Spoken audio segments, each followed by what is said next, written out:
You ask Tiger to solve. This deals with linear equations with one unknown.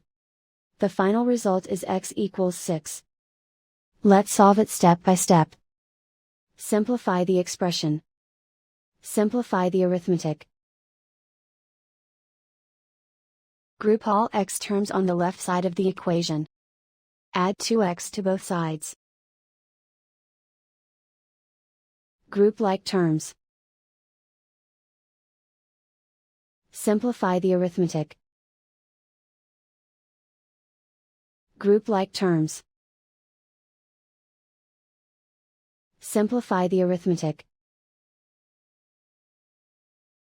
Group all constants on the right side of the equation.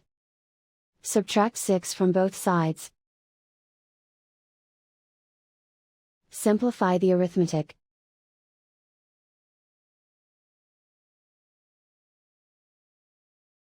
Isolate the x. Divide both sides by -5. Cancel out the negatives. Simplify the fraction. Cancel out the negatives. Find the greatest common factor of the numerator and denominator. Factor out and cancel the greatest common factor.